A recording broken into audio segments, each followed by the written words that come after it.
गोरखपुर छोटे से गांव में मिट्टी की गलियां, खपड़ैल की छतें और चारों ओर खेत खलिहान फैले हुए थे।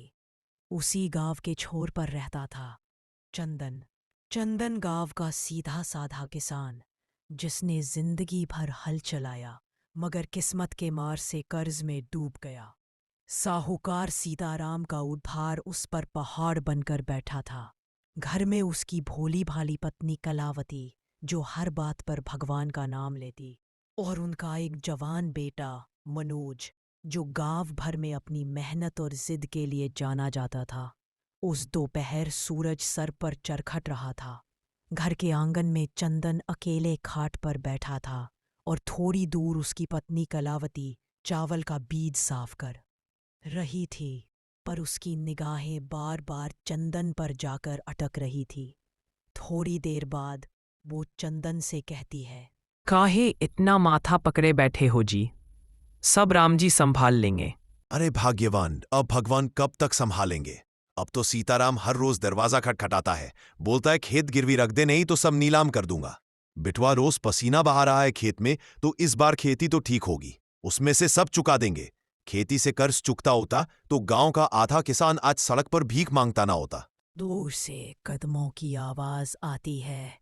सीताराम आता दिखता है, सफेद चमकता धोती कुर्ता और चेहरे पर अकड़, आंखों में तिरस्कार।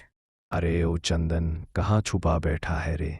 चंदन घबराकर खाट से खड़े होकर कहता है, सीताराम जी प्रणाम। प्रणाम छोड़, मेरा रुपया कहाँ है?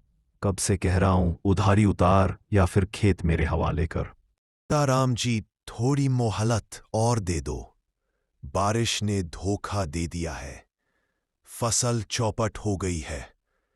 अगली बार मेहनत करके सब चुका दूंगा। क्या रे चंदन, तेरा यह अगली बार सुनते सुनते मेरे कान पक गए। गरीब की जुबान से निकली कसम ज्यों की त्यों टूट जाती है। सुन ले, अगर अगले महीने तक रुपया नहीं मिला तो तेरे खेत पर मेरा झंडा गाड़ दूंगा। आस पड़ोस के 2-3 गांव वाले भी चौपाल से लौटते लौटते चंदन के आंगन पर रुक गए और तमाशा देखने लगे। चंदन शर्म से झुक गया। तभी अंदर से मनोज निकला, चौड़े कंधे वाला जवान लड़का, माथे पर पसीना चमक रहा था। शायद खेत से सीधा आया था। सीताराम काका, इतना ताना मार मार के काहे बापू को रुलाते हो? खेत नहीं बिकेगा, ये बात आप गांठ बांध लो। सीताराम मनोज की ओर घूरते हुए बोला, अरे छोरे, तेरी औकात क्या है? तेरे बाप का खेत उधार से बंधक है। अदालत से कुर्की लाऊंगा, हुकुम चलवा दूंगा, तब देखूंगा कैसे बचाता है। मनोज ने दांत भींच लिए और सीताराम को कहा, जब तक मेरी सांस है, खेत की एक टुकड़ा मिट्टी भी तुम्हें छूने नहीं दूंगा। पसीना बहा दूंगा, लेकिन खेत नहीं दूंगा। कलावती रोने लगी। चंदन चुप खड़ा रहा। सीताराम मुंह बिचकाकर बोला, ठीक है छोटे, देखता हूँ तेरी मदानगी। महीने भर में कर्जा वापस ना हुआ तो तेरे खेत पे मेरा हल चलेगा।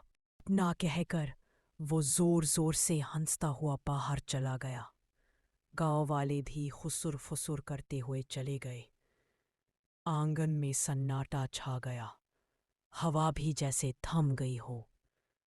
कलावती ने रोते हुए मनोज से कहा, बेटा, इतनी जोश मत दिखा, तेरे बापू पहले ही टूट चुके हैं। कर्जा बड़ा भारी है बेटा। अम्मा चिंता मत कर, तेरे हाथ की कसम, खेत हमारी इज्जत है, इसे कोई नहीं छीनेगा। मैं दिन रात काम करूंगा, भले ही तन टूट जाए। चंदन की आंखों में आंसू ढलक पड़े। उसने कांपते डरते हुए अपने बेटे से कहा, कसम मत खा, जिंदगी बड़ी बेरहम होती है। खेती आज है, कल बर्बाद हो सकती है। कर्ज बड़ा भंवर है, इसमें अच्छे भले डूब जाते हैं। मनोज ने पिता की आंखों में झांकते हुए कहा, बापू, तुमने जिंदगी खेतों में गुजारी है, अब मैं तुम्हें किसी के आगे झुकने नहीं दूंगा। खेत मेरा भी है, पसीना मेरा भी गिरेगा। कलावती आंचल से आंखें पोंछते हुए बोले, अजी देखो ना, छोरा कैसा बोल रहा है। इसका हौसला देख, भगवान जरूर राह निकालेगा। चंदन बिना कुछ बोले चुपचाप खाट पर बैठ गया। उस रात पूरा घर चुप रहा। मनोज आंगन में चारपाई पर करवटें बदलता रहा। उसके मन में सीताराम का ताना गूंज रहा था। अरे छोरे, तेरी औकात क्या है? तेरे बाप का खेत उधार से बंधक है। अदालत से आमीन लाऊंगा। औकात दिखाऊंगा। सीताराम जिस खेत की मिट्टी से खेलकर बड़ा हुआ हूं, वो मेरी जान है। इसे कोई नहीं छीन सकता। मनोज की आंखों में आंसू थे, मगर दिल में आग भी जल रही थी।